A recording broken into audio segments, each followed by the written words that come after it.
What is a memory from your early life that still makes you smile? Well, in the early 50s, each morning my mother had my younger sister and me take turns giving our Cocker Spaniel Beauty his cornflakes out of a bowl with milk on a spoon. And it took forever. And I realized when I got older that she must have been giving us something to get us out of her hair while she got everything, the breakfast ready and got the things ready that we needed for school.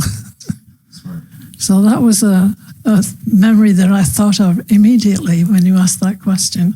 And when you look back, what are you most proud of accomplishing?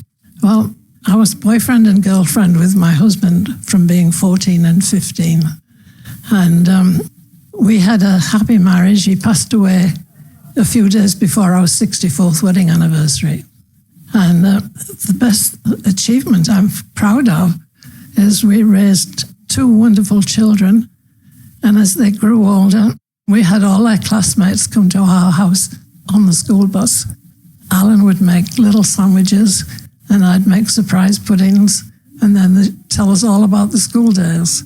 And then we'd either play games or they'd play my piano or practice the flute and things that we're doing at school.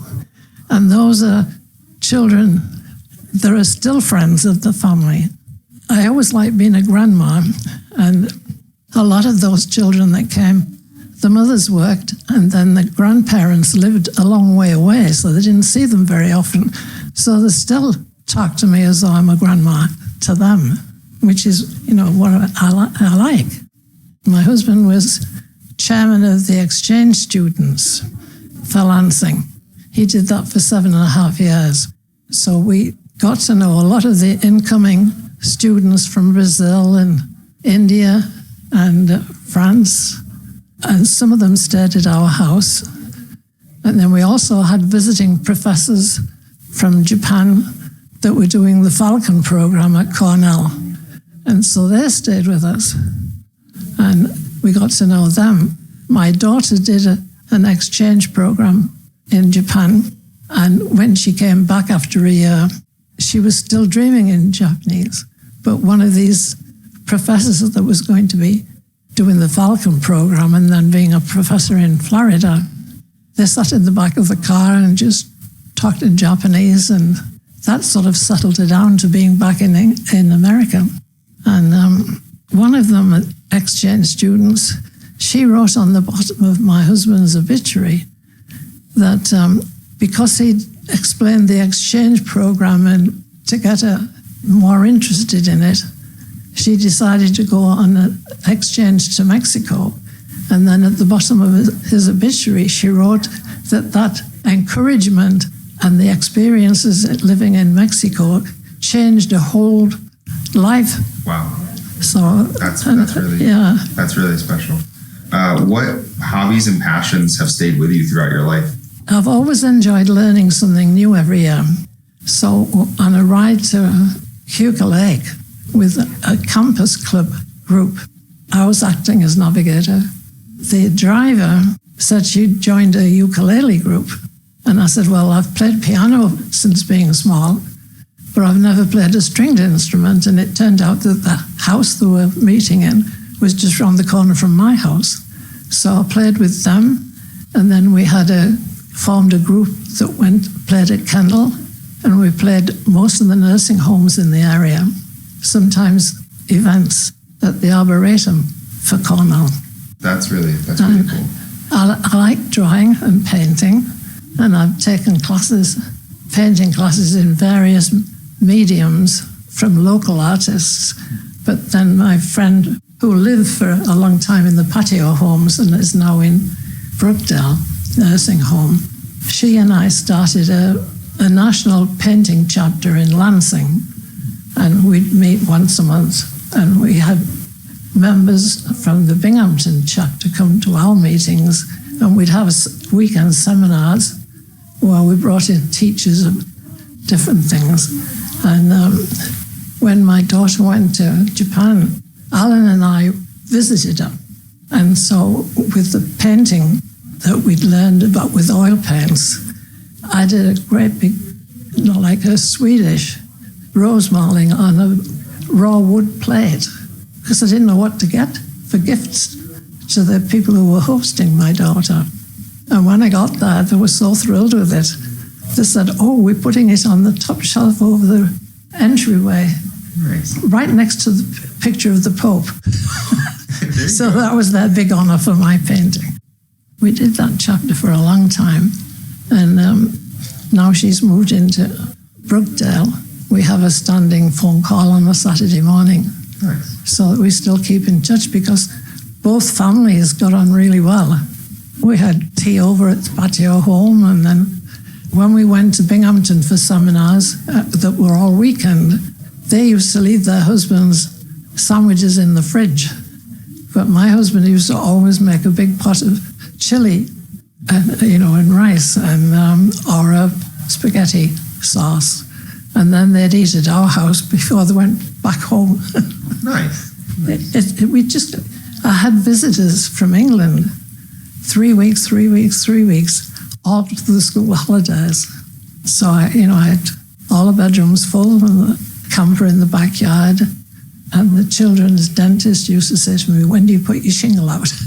Vacancies. But I always liked people, and I could deal with all the meals. But I was always leery about having a party, and I didn't know. I couldn't fathom that out. But I could deal with all these people coming, and we used to pick them up at the airport and then take them back.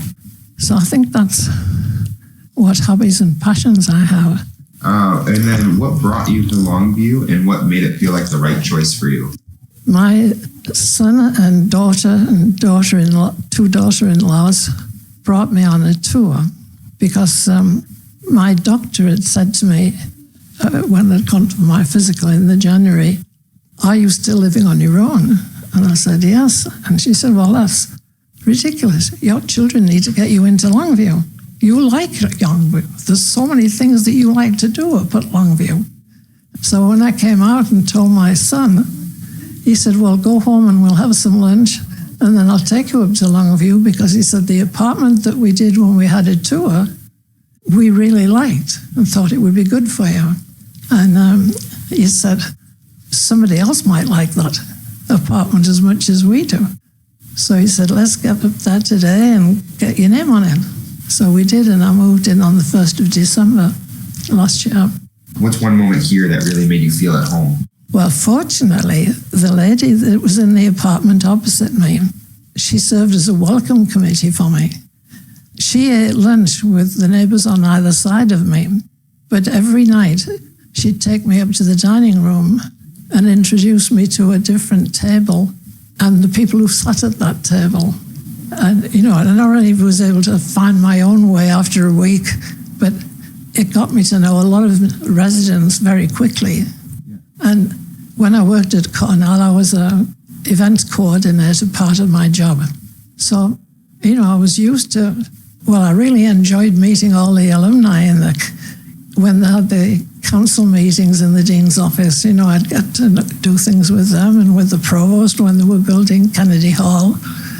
And my daughter graduated from there first, and her godmother and her grandparents came from England, and they'd only been used to relatives that would graduate from university, 3 members of the family being allowed, because it would be held inside.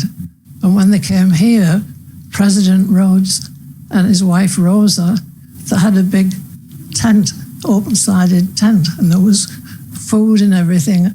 And he'd taught or taken classes at Durham University, which was very close to where we'd lived.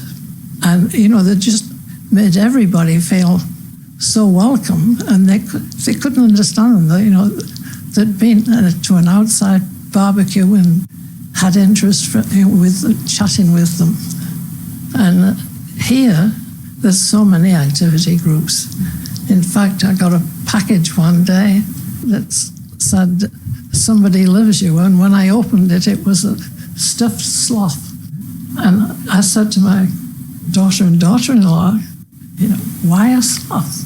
And they said, "Because you do so many so much running around to the different activities, you've got to give yourself a slothful evening.